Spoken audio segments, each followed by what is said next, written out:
Before the story begins, please take a moment to subscribe to Reveng Act Stories.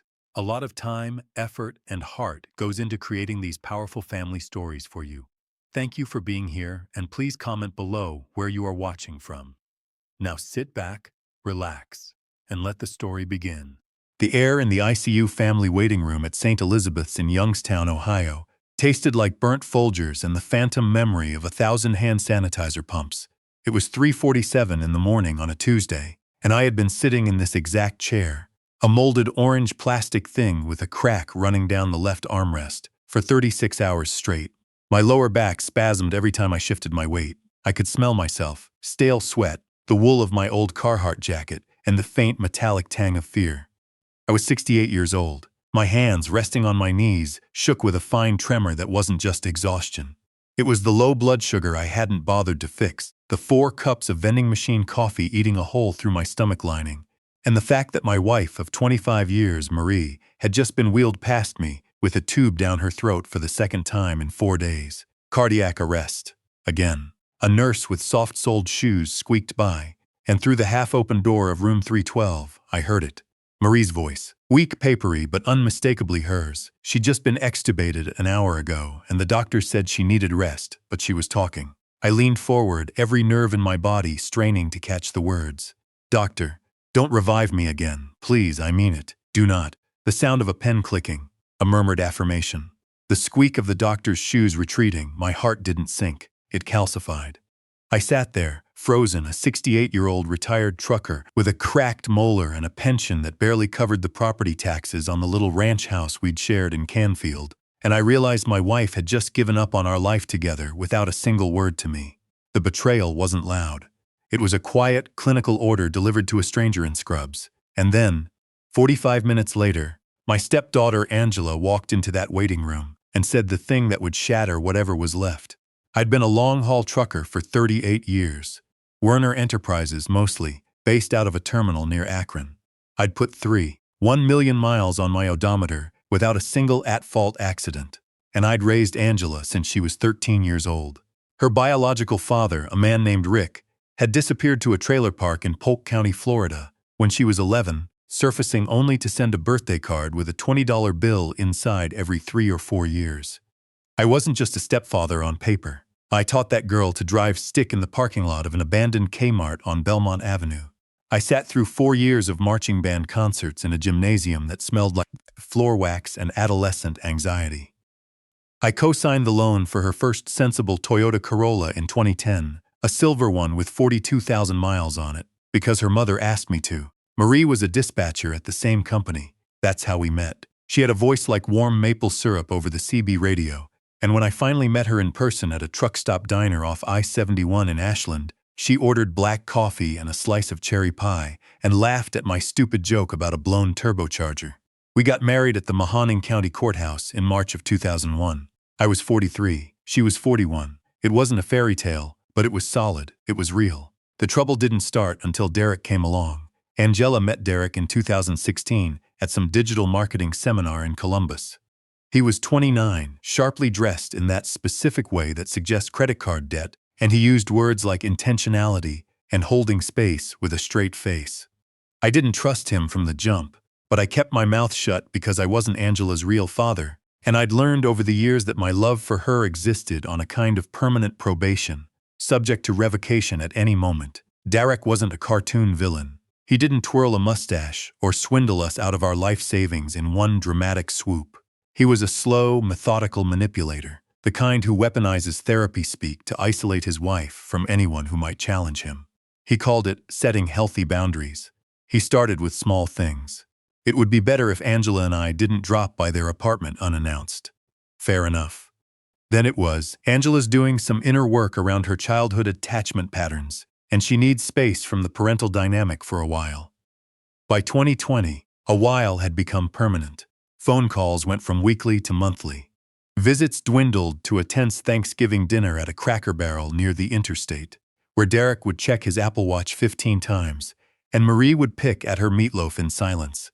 The boiling frog moment happened in the winter of 2022, when Marie got sick for the first time.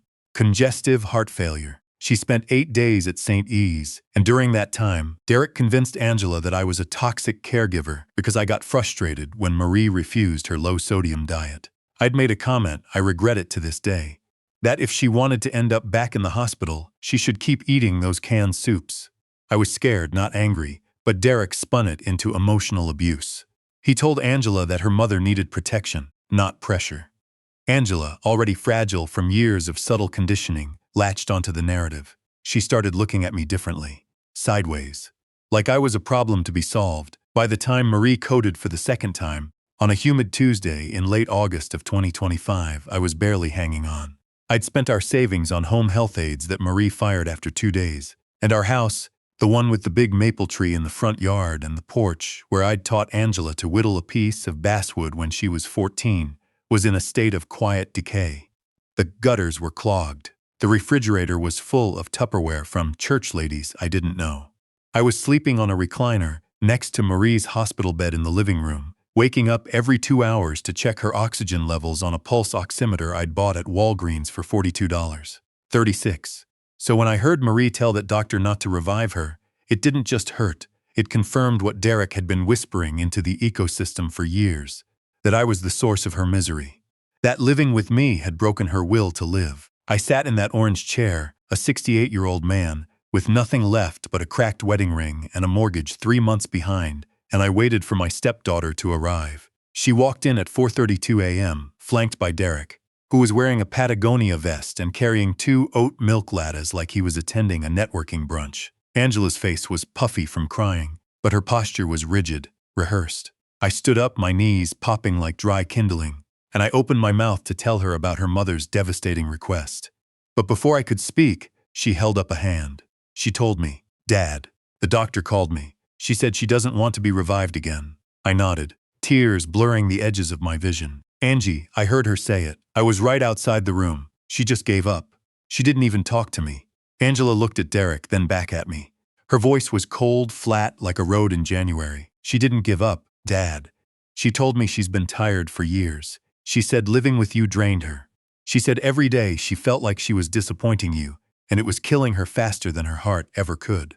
So honestly, I think respecting her wishes is the first kind thing anyone's done for her in a long time." Derek put a hand on Angela's shoulder, his thumb stroking the fabric of her cardigan, in a gesture of profound self-satisfaction. "We're going to honor Marie's directive, Ron. It's not your decision anymore. The advanced care power of attorney is in Angela's name now. Marie changed it 6 months ago. 6 months ago, she'd changed it without telling me. The woman I'd driven 400 miles to pick up from a broken-down bus in West Virginia before we were even dating. The woman who'd held my hand through the funeral of my only brother in 2012. She'd quietly, surgically removed me from the most critical decision of her life. I remember the exact sound the vending machine made right then. A low, humming rattle, like a mechanical death rattle. I remember the way my chest tightened and my vision tunneled. Not from a heart attack, but from a grief so absolute it felt physical. I didn't scream. I didn't argue. I just sat back down in the orange chair and let the fluorescent lights buzz over my head like a swarm of indifferent insects. Marie passed 3 days later. Peacefully, they said.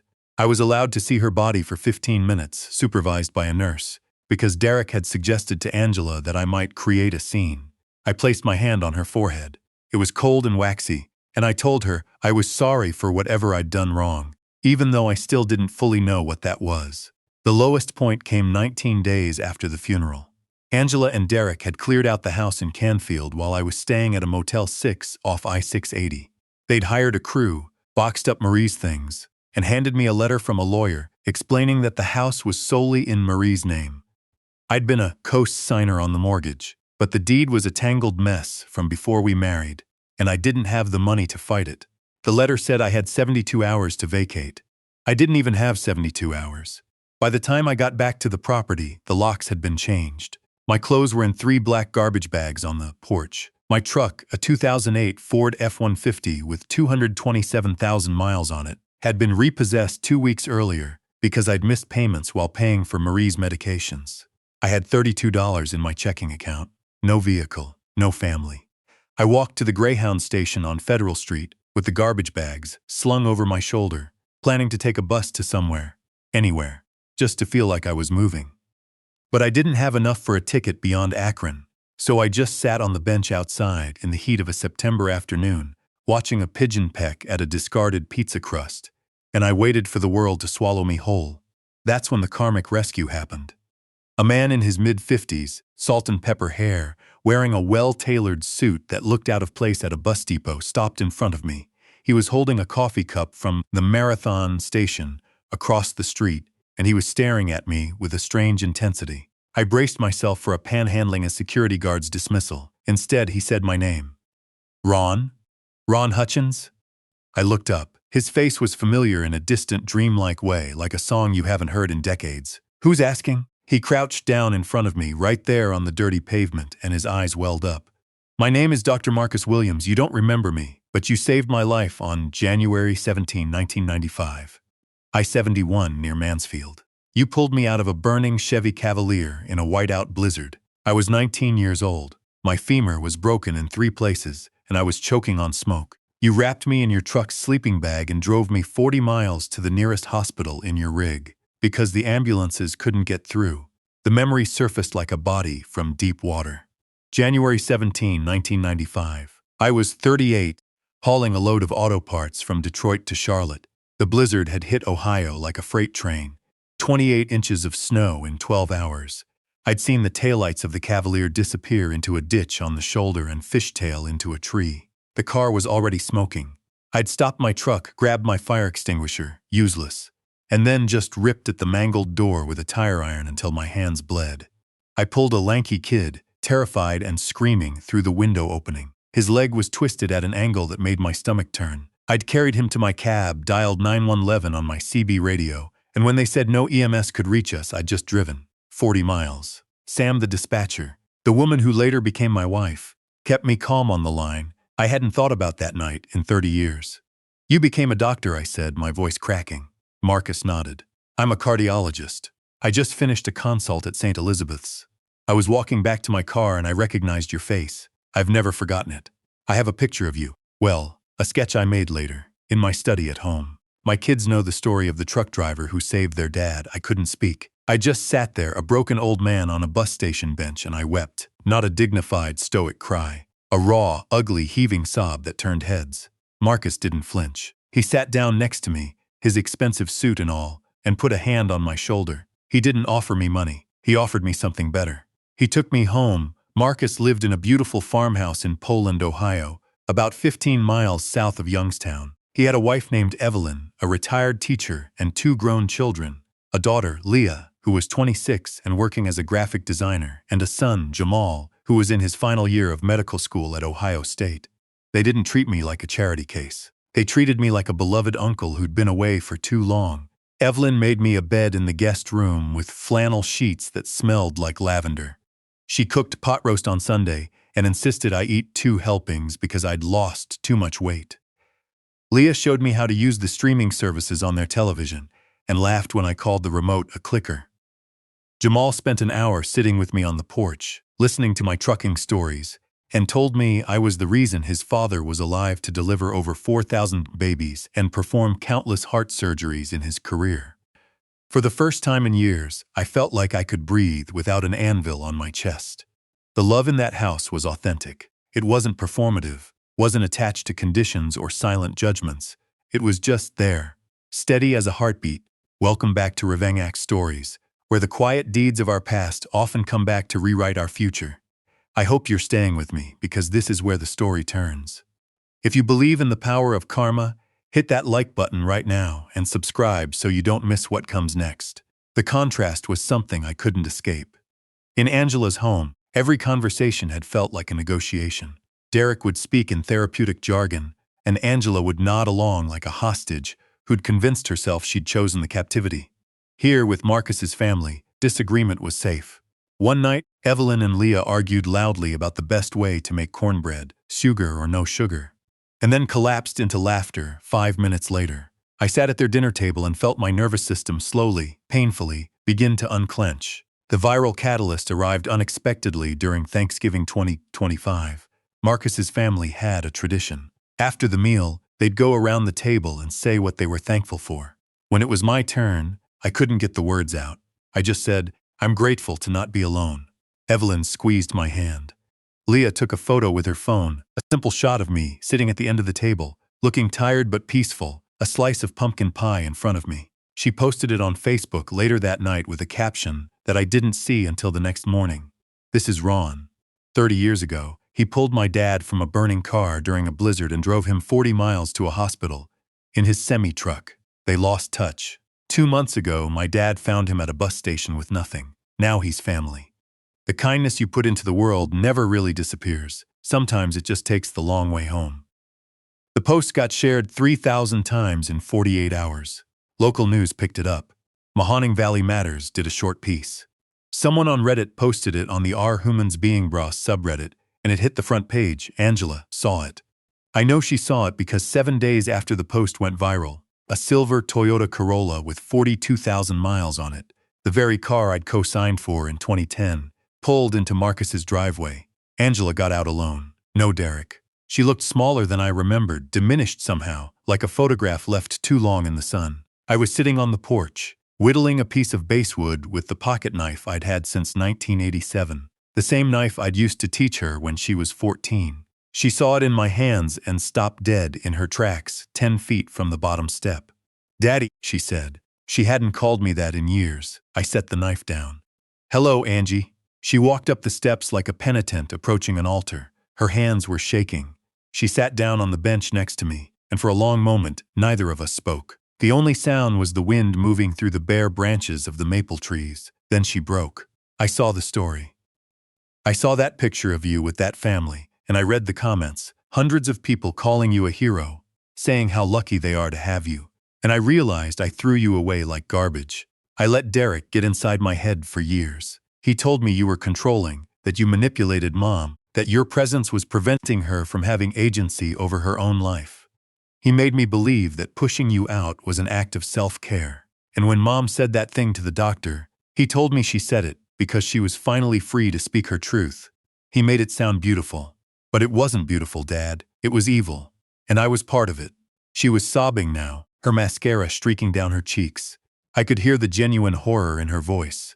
The sound of someone waking from a trance. "I kicked you out of your home. I took away your last days with her. I'm so sorry. I don't know how to fix it. I don't even know if I can." I looked at my stepdaughter, my daughter in every way that mattered, and I felt a profound, weary ache. Not anger. Anger had burned out somewhere around mile 16 of that 40-mile drive in 1995. All that was left was a heavy, honest sadness. "Angie," I said, my voice low and steady. "I loved your mother from the moment she told me I had a face for radio and a voice for silent movies. She was my whole world. When I heard her say she didn't want to be saved, a part of me died in that chair.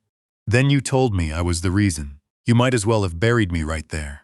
I walked out of that hospital with a ghost in my chest where my heart used to be."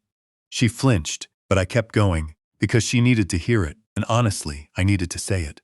"I'm not going to pretend it's okay. It's not. You let a man who uses words like processing and somatic experience as weapons convince you that the man who taught you how to ride a bike was your enemy. That's going to take time to heal. A lot of time. I'm 68 years old, Angie. I don't have that many years left to waste on bitterness. But I also can't just snap my fingers and pretend the last 3 years didn't happen." She nodded, wiping her nose on her sleeve in a gesture that was so purely, painfully reminiscent of her 13-year-old self that my throat tightened. "I'm leaving Derek," she whispered. "I started the process 2 days ago. I've been in therapy, real therapy, not his version of it, and I'm beginning to see the architecture of the manipulation. It was like a cult of two.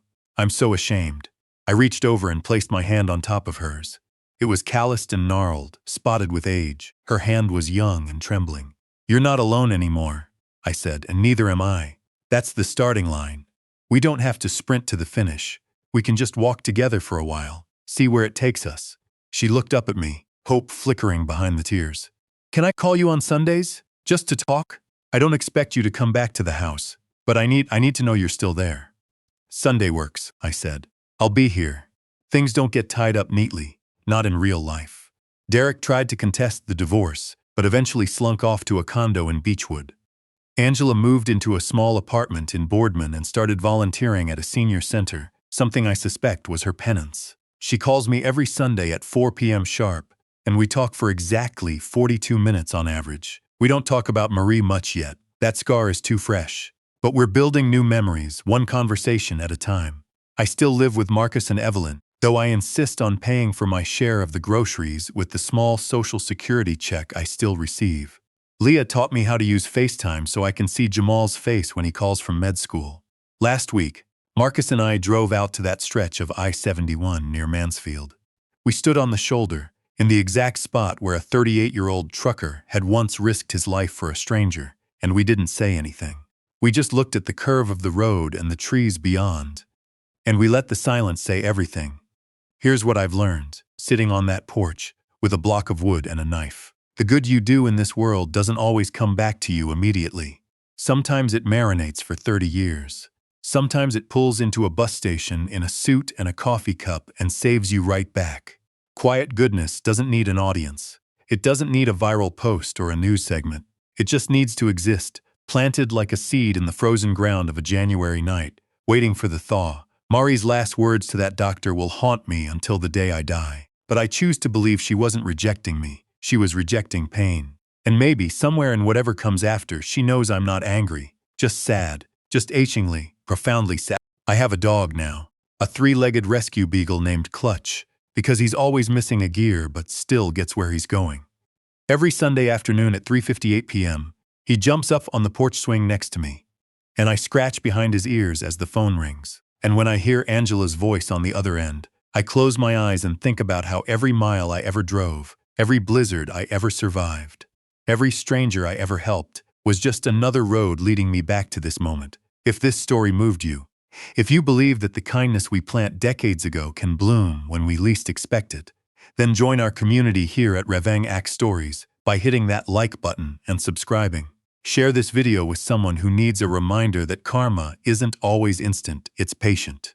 And if you want to be part of the quiet goodness in the world, leave a comment below telling me about a time someone's selfless act changed your life. I read every single one. Until next time, take the long way home.